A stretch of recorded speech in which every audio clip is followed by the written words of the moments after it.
ابن کثیر علیہ الرحمہ نے ایک روایت نقل کی ہے کہ اللہ تعالیٰ نے 1000 عالم پیدا کیے ہیں، 600 خشکی میں، 400 تری میں۔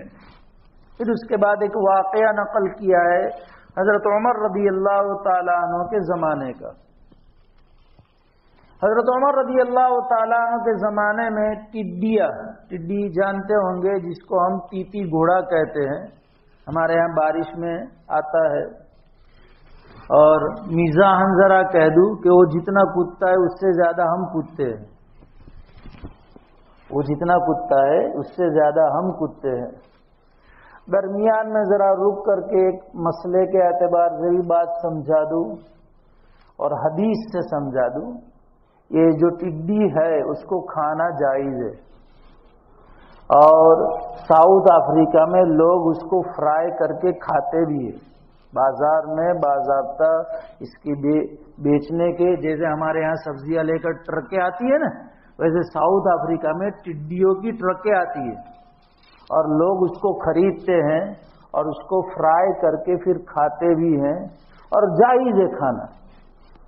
نبی اکرم صلی اللہ علیہ وسلم نے ارشاد فرمایا، احلت لنا میتتان ودمان، السمک والجراد والکبد والطحال۔ بالکل صحیح روایت ہے کہ ہمارے لیے 2 مردہ حلال ہے، ایک مچھلی اور ایک ٹڈی۔ مچھلی پانی میں ہے، پکڑ لی، اب مر گئی، اس کو ذبح کرنا کوئی ضروری نہیں ہے۔ فارین کنٹریز میں آپ مچھلی کا ڈبہ خریدیں گے نا، اس پر لکھا ہوا ہوتا ہے شرعی طور پر ذبح شدہ۔ اب کیسے ماننے میں آوے، ڈبے پر لکھا ہوا ہوتا ہے مچھلی کے ڈبے، وہاں تو سب ڈبے پر گوشت وغیرہ ملتا ہے فارین کنٹریز میں، اور سعودیہ میں بھی مال وغیرہ میں جو گوشت ملتا ہے تو وہاں ڈبے ہوتے ہیں اور میڈ ان لکھا ہوا ہوتا ہے جہاں سے وہ آتا ہے۔ تو مچھلی کے ڈبے پر بھی لکھا ہوا ہوتا ہے شرعی طور پر ذبیحہ۔ اب کیسے ماننے کا یہ کہ ذبح کرنے کی ضرورت نہیں ہے اس کو، تو تم لکھ دو اب ایسی مچھلی نہیں کھائیں گے ہم۔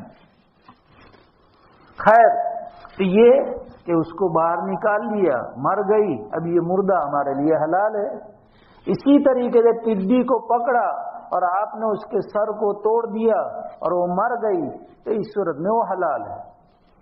باضابطہ چھری سے، جیسے اور جانوروں کو جس کو کھایا جاتا ہے چھری سے ذبح کرنا ضروری ہے، ویسے اس کو ذبح کرنا ضروری نہیں ہے۔ تو اس کو آپ علیہ السلام نے حدیث میں فرمایا کہ 2 مردار ہمارے لیے حلال ہے، مچھلی اور ٹڈی، اور 2 خون حلال ہے، 2 خون، تلی اور کلیجی۔ تلی بھی خون کا لوتھڑا ہے سراپا، اور کلیجی بھی خون ہی خون ہے، تو یہ 2 خون بھی ہمارے لیے حلال ہے۔ خیر، یہ ضمناً بات آئی حضرت عمر رضی اللہ تعالیٰ عنہ کے زمانے میں ٹڈیاں مدینہ منورہ میں نظر نہ آنے لگی، گرچہ یہ واقعہ ابن کثیر علیہ الرحمہ نے نقل کیا ہے لیکن سندن ضعیف ہے۔ خود ابن کثیر علیہ الرحمہ نے نقل کیا ہے کہ یہ سندن ضعیف ہے۔ اور میں آپ کو صاف طور پر کہ جو واقعہ ضعیف سندوں سے مروی ہو اس کو ضعیف بتا کر کے بیان کرنا چاہیے، اور ایسا ضعیف نہیں کہ بالکل اس کو ردی کے ٹوکری میں ڈال دیا جائے، ایسا نہیں ہے، ضعیف ہے، تو اس طریقے سے اس کو کہہ کر کے بیان کرنا صحیح۔ حضرت عمر رضی اللہ تعالیٰ عنہ کو فکر ہوئی ٹڈیاں نظر نہ آئی تو انہوں نے کچھ صحابہ کرام کو یمن بھیجا، عراق بھیجا اور کوفہ بھیجا کہ دیکھو بھائی، اور وہاں اس وقت اسلامی سلطنتیں بس چکی تھی، آباد ہو چکی تھی، تو کہ بھئی وہاں دیکھو وہاں ٹڈیاں نظر آتی ہے کہ نہیں۔ تو جو ساتھی یمن گئے ہوئے تھے وہ واپس آئے اور انہوں نے حضرت عمر کے سامنے کھولا اپنا جس میں بھی رکھ کر، اس میں ٹڈیاں نظر آئی۔ حضرت عمر رضی اللہ تعالیٰ عنہ نے ٹڈیوں کے وجود پر اللہ کا شکر ادا کیا، الحمدللہ پڑھا۔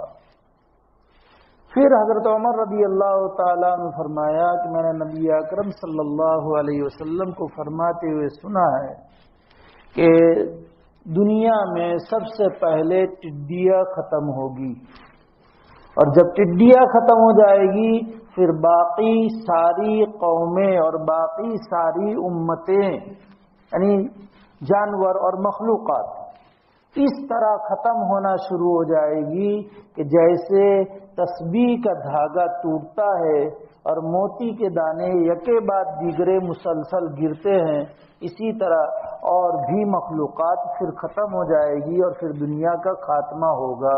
یہ حضرت عمر رضی اللہ تعالیٰ عنہ نے فرمایا۔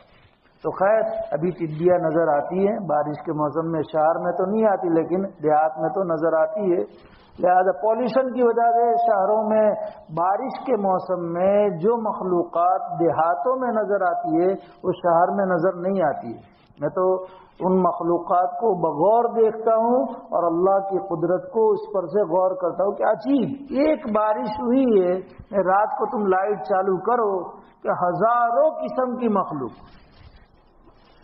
پھر میں میرے ساتھ جو بچے ہوتے ہیں ان کو کہتا ہوں کہ دیکھو یہ 18 ویل والی گاڑی، یہ 6 ویل والی گاڑی، یہ 4 ویل والی گاڑی، یہ 2 ویل والی گاڑی، یعنی ایسے ایسے اس کے اور رنگ برنگی اس کی شکلیں بھی ایسی کہ گاڑیوں میں بھی ایسی شکلیں نہیں دکھتی ہے۔